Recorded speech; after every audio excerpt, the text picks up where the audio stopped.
So as a professional comedian, as somebody who's funny for a living, I've always considered like there are no limits when comedians get in their bag and do their thing. They can find a way to make anything funny. But now with people being this sensitive to the point where you're getting attacked by other Hollywood celebrities and bots.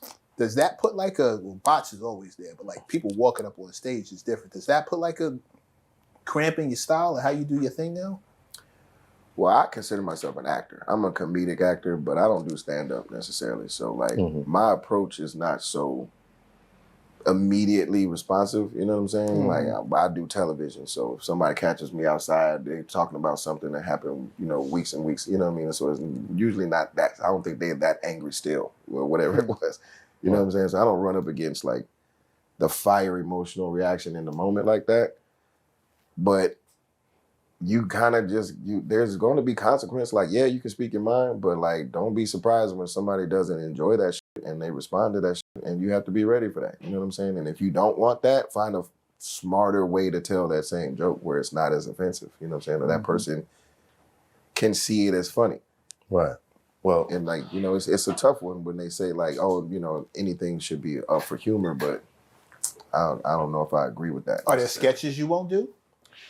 Yeah, I mean, yeah, there really are. Like, I think, certain things aren't necessarily helpful. So I try not to like do shit that doesn't necessarily like push it forward. Or if I really feel like,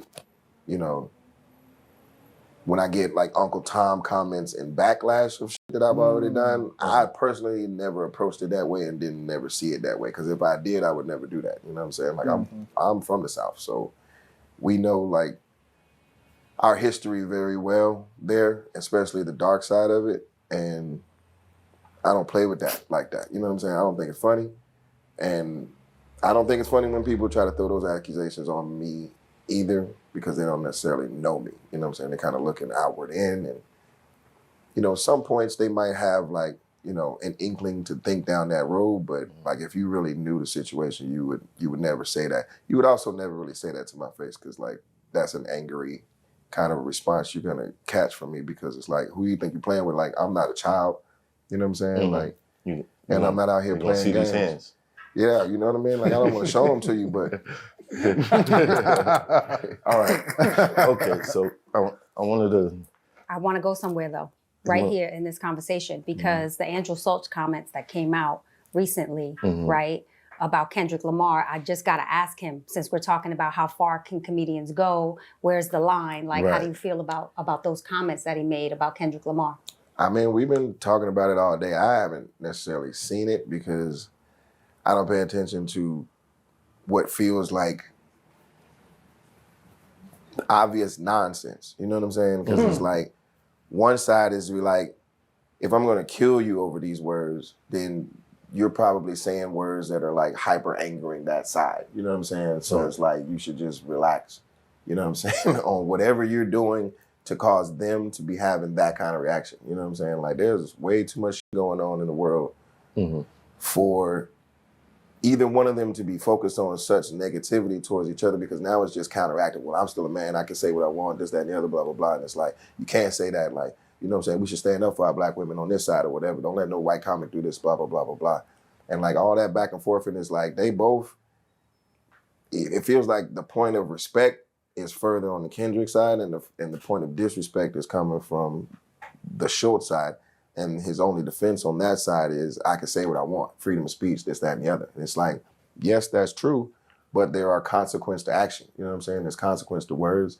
And if you want to continue to live that, freedom of speech shield, then, you have to take what's coming to you. And that's not necessarily advocating for anything, because I'm all about like peace and tranquility and all of that. You know what I'm saying? I don't want to wish ill will on nobody kind of shit. But there are reactions to actions, you know what I'm saying? So like, I think it's dumb to continue to try to play that game. You know what I'm saying? It's like, oh, if you don't want to apologize, then say, I'll do better. You know what I'm saying? Or whatever. Let me figure out how to get my point across, because my initial point was trying to be funny. So like, where did I miss the boat? You know what I'm saying? You missed the boat because it feels like whatever joke you was telling is hyper egregious immediately, because the only reaction that came from it was anger. You know what I'm saying? It wasn't like, It wasn't funny. I It's didn't like think it was funny. how does Andrew Schultz get on Kendrick Lamar's radar anyway? You know what I'm saying? Like, I thought he was focused on Drake. I think So, you know what I mean? Like, I was very surprised at Andrew Schultz because I figured, you know, Charlemagne would have told him about the drops by now. and it feels like putting his peoples in a bad position too. Like, you know what I mean? Like, now this guy's got to continue to try to like explain to you why you should probably relax and this, that, and the other. Like, you know, I don't know, man. It's like, grow the fuck up. Like, of course you can't just talk shit about a grown man and talk about, from what I've been hearing, talking about like raping them and shit or like whatever the fuck, or, you know, all kind of crazy like shock factor, like word play kind of shit. Right. Which is like, hey man, like this motherfucker's about to go in the office and all kind of shit is about to go down. You know what I'm saying? Is what we need to be focused on, it seems like. And all these side distractions of who's got a case for what and this, that, and the other is besides the point. And like the biggest point that I'm getting out of it, that I would like to take from it is like, yeah, don't let people disrespect our black queens. Like, why would we? You know what I'm saying? That's the only like logical thing I can see from this whole thing. Like, freedom of speech. You know what I'm saying? Like, yes, of course we have freedom of speech, but like I said, you know, you free to talk, but you free to get smacked too if the person you're talking to doesn't like what you're saying. So something could be, I guess two things could be true at the same time. Like Mike says, like something could be funny but offensive to somebody else and cause the issue. How do you balance that? Yeah, I mean, who's it funny to?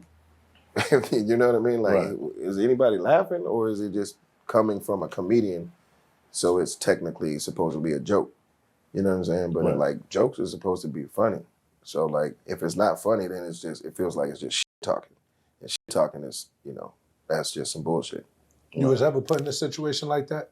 Where you said a joke and somebody took it offensive? Yeah. Or done an impression and people took it left. You know what I'm saying? And shit like that. Like, it's not that serious, but Neil deGrasse Tyson didn't like my impression. Right. You know what I mean? Because I'm playing him a little, he thinks he's cooler. You know what I'm saying? Oh, man. He's like, hey man, I don't talk like that. And I'm like, yeah, you do. How do you handle those situations, like when it occurs? I mean, it's like, I don't feel threatened by him, even though he's a tall guy or whatever. But, you know, he's just doesn't feel like an actual emergency necessarily if he's upset. Like, I feel like I can calm him down and apologize and like we can use our words kind of a person. You know what I'm saying? Right. But, you know, going back and forth, like this wasn't like an impression, but this was like a accidental, like in the moment kind of disagreement for a moment, going back and forth with Mike Tyson over the N-word. You know what I'm saying? And like his perspective on that was really bothering me, so I had to speak on it.